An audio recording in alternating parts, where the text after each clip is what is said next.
Os vamos a contar la historia de la rata topo desnuda, que os decía en la introducción que es uno de los mamíferos más feos que hay en la Tierra, pero uno de los que más llama la atención de los científicos. Entonces, hemos invitado al Faro para que nos hable de la rata topo desnuda al biólogo Fernando González, que es director de la Fundación Bioparc de Valencia. Es uno de los parques de conservación de animales más importantes de España y allí han nacido varias camadas de estos animales, de la rata topo desnuda. Fernando, ¿qué tal? Buenas noches, bienvenido al Faro.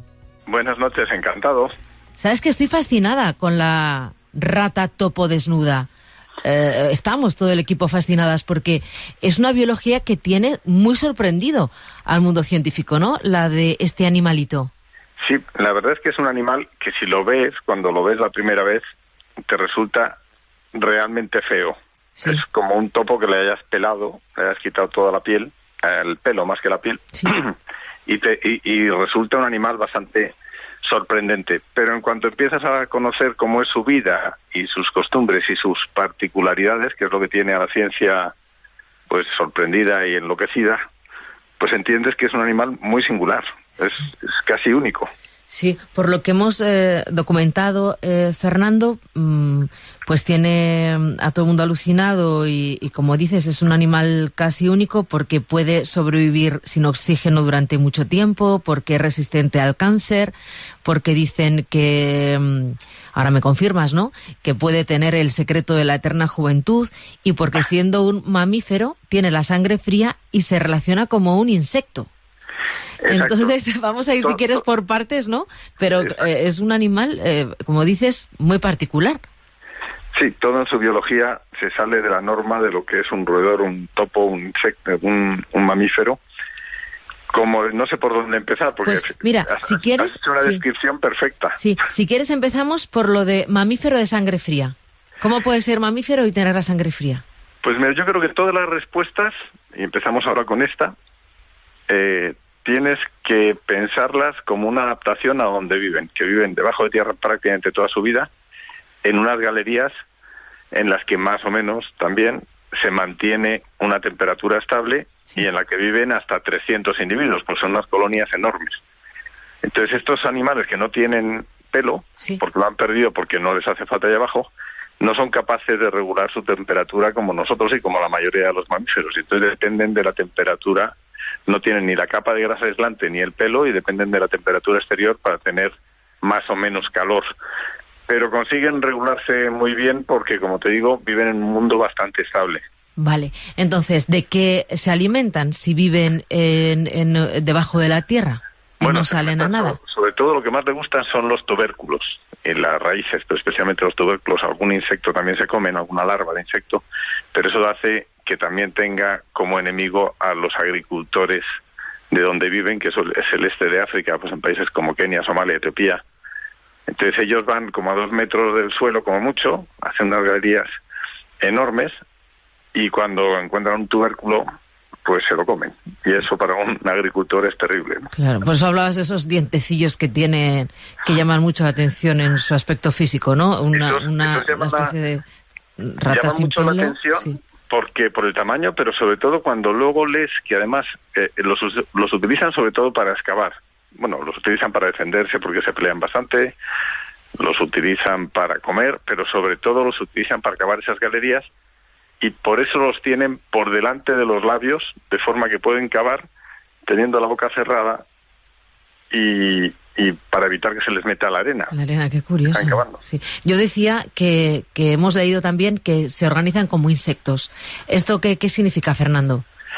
Bueno, eso significa que hacen una vida como podrían hacer las hormigas o las ovejas, las abejas.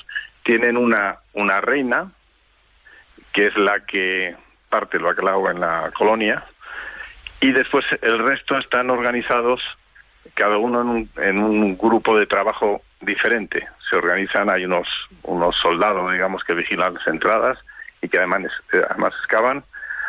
Tienen unos excavadores que se turnan en las galerías y cuando les ves excavando, cada uno pasa a la tierra que excava al de atrás y así hasta el exterior. Tienen unas hembras secundarias que le ayudan en el parto a la reina y que además tienen unas particularidades de las que hablaremos ahora cuando hablemos de esa eterna juventud. Sí. Es decir, que lo que hacen ¿Y solo pare la reina? ¿Solo pare la reina, Fernando? Solamente pare la reina porque son unas, y ya nos metemos en esto como hablamos de la eterna juventud, son unos animales con la capacidad de ovular hasta el día de su muerte. Y viven pues alrededor de 10 veces más que cualquier otro roedor, viven más de 30 años, y lo que hacen es que solamente la reina va soltando unas feromonas y unos olores en donde defecan, que es donde defeca el resto del grupo, se embadurnan en ese olor de las defecaciones de la reina, y eso hace que se inhiba la ovulación en el resto de las hembras. Entonces y la única que ovula es la reina, que además todas ellas tienen una particularidad, nacen con muchos óvulos, mucho más de lo normal, pero además son capaces de generar óvulos a lo largo de su vida, algo que los mamíferos no podemos hacer. Las hembras de los mamíferos nacen con los óvulos que van a tener a lo largo de su vida y van ovulando a lo largo de su vida. Pero durante un tiempo limitado, efectivamente. Y ellas no. Las ratas... No. Lo que sí que pasa es que cuando, en el momento del parto o en algunos momentos en concreto que puedan retar, una hembra pueda retar a la reina, si la gana, entonces ella empieza a ovular. Es decir, la reina ovula y el resto no. Y el resto no. Y si se pelea, por eso decías antes también que esos dientes también sirven para defenderse porque son muy broncos. Son muy broncos y además para que la reina sea una colonia estable, la reina cuando adquiere el poder, sus espacios intervertebrales crecen de forma que crece un tercio más. Es la rata más grande de la colonia. Bueno. Luego tienes que ser muy valiente para meterte con ella. ¿Y cuando se muere? Y cuando se muere, la siguiente en la batalla que se organiza para ver quién es la más fuerte, se hace reina y crece también un poco más. Son bichos muy raros. Desde luego. Desde luego. Decía también, Fernando, que eran resistentes al cáncer, muy resistentes al cáncer. Sí, han visto, los científicos en eso están trabajando muchísimo, porque imagínate que consiguieran ese elemento que les hace inmunes o casi inmunes al cáncer, y que además las moléculas en concreto ya las tienen localizadas. Pero, claro, una cosa es que localices la molécula y otra cosa es que sea aplicable a los humanos. Pero sí que es un animal, hay algunos, no es el único, pero hay otros como los ajolotes o como algunos tiburones en los que está estudiando lo mismo porque parece que no tienen cáncer. Uh-huh. Pero claro, si se consiguiera, o sea, son animales en los que la medicina tiene mucha esperanza de encontrar un remedio. Entonces, vosotros en la Fundación Biopark de Valencia, que tú diriges y que comentaba que habéis tenido varias camadas de rata topo desnuda, esto tampoco debe ser fácil, porque si me dices que viven en zonas subterráneas y bajo tierra y tal, no es fácil que os nazcan camadas con una reina. ¿Tenéis ahí la reina? Pues mira, en Biopark Valencia, que es donde crían periódicamente, lo que tenemos es, imagínate un corte del suelo con un metacrilato puesto en el que tú ves la sección de las galerías. Algunas galerías no las ves porque les dejas a las ratas, digamos, privacidad en el interior, sí. Pero sí que puedes ver cómo entran, salen, se paran allí, te miran. Lo que son es unos animales tan sumamente nerviosos y sensibles que lo que es peligroso es que la gente llegue y como tienen impaciencia por verles moverse, en vez de tener un poquito de paciencia y dejar que ellas se muevan a su aire, suelen dar golpes en el cristal y esos golpes les asustan mucho, pueden llegar incluso a matarles del estrés, ¿no? A morir de un infarto por oír el golpe en el cristal. Claro. Susto, porque son unos animales que tienen un tacto y un oído muy bueno y un olfato. No tienen muy buena vista, como puedes imaginar viviendo debajo de tierra. Claro. Los topos en general, ¿no? Son casi ciegos en general. Son casi ciegos y tienen unos párpados muy muy prominentes para protegerse del sol cuando salen haciendo las galerías y no son ciegos del todo como les pasa a algunos topos, pero ven es el sentido que tienen menos desarrollado. Uh-huh. Y dices que claro que son muy sensibles al movimiento. Si alguien se acerca y da un golpecito a cristal, se pueden morir de un infarto. Claro, el metacrilato hace que no les vuelan antes, no les ven, y cuando notan el golpe pues se asustan.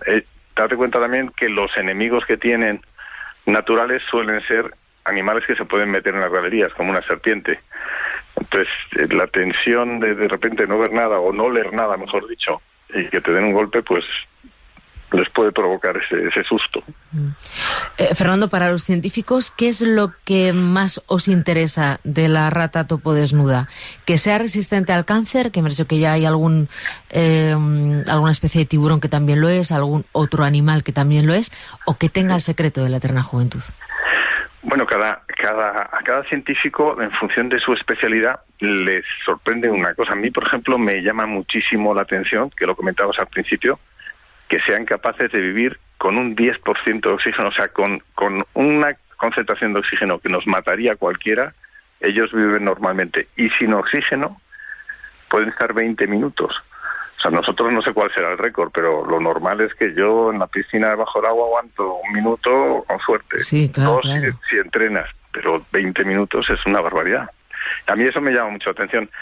Evidentemente la rama médica le interesa más el cáncer, más que la eterna juventud, porque lo de la eterna juventud es simplemente el hecho de estar ovulando hasta que se mueren.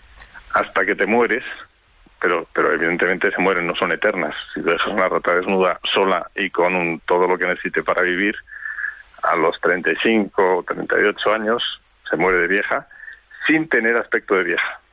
A los 35 años. ¿Y cuánto suele vivir una rata normal? Pues mira, un ratón o una rata viven un poco más en función del tamaño que tienen.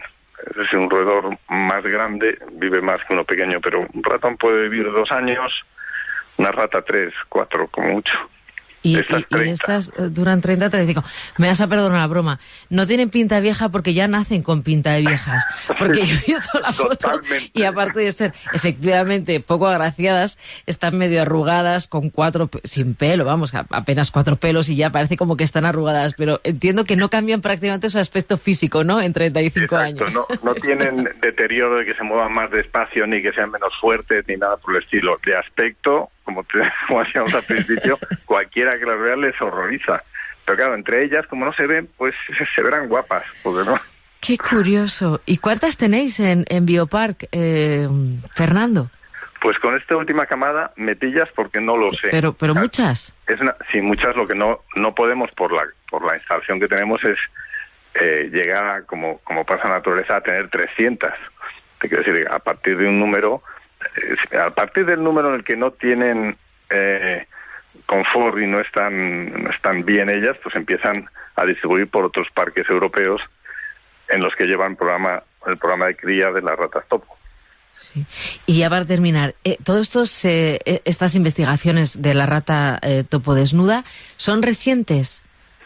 Bueno, empezaron ya a mediados del siglo XX, y lo que pasa es que con el avance de la ciencia cada vez se ve más, o sea, se avanza más. Por ejemplo, la sustancia que hace, la que hablábamos, que no tenga cáncer, pues no creo que tenga más de 10 años el hallazgo. Entonces está en permanente, ahora mismo se está investigando sobre el tema, es un tema totalmente abierto. La rata topo tiene todos los ojos puestos en ellas. Fernando González Sitges, muchísimas gracias por habernos explicado tan bien y habernos contado por qué es tan atractiva, a pesar de su fealdad, la verdad, la rata topo desnuda. Pues nada, muchas gracias a vosotros por brindarme la ocasión de contarlo, y yo lo que espero es que se anime la gente a ir a verlas, porque merece la pena verlas. ¿Qué más tenéis en la Fundación Biopark? Bueno, en la Fundación se ocupa de los distintos biopark que hay, de hacer programas de conservación in situ, pero los biopark en sí, que son los parques, que tenemos uno en Fuengirola, Biopark Fuengirola, Biopark Valencia y Biopark Acuario de Gijón. En concreto que tiene ratas topo desnudo, está centrado en África, todo el parque. Entonces tienes elefantes, gorilas, chimpancés, leones, jirafas, en fin, la macrofauna del continente, y muchos de estos pequeños animales que a la gente le puede parecer menos importantes, pero cuando llegas casi te asombran más, Desde porque luego. no los has visto nunca y están llenos de sorpresas. Desde luego. Pues sí, aquí nos apuntamos todo y ya te llamaremos en alguna otra ocasión a lo largo de esta temporada, Fernando, para que nos cuentes más cosas de la Fundación Biopark. Encantadísimo. Un abrazo. Un abrazo, gracias.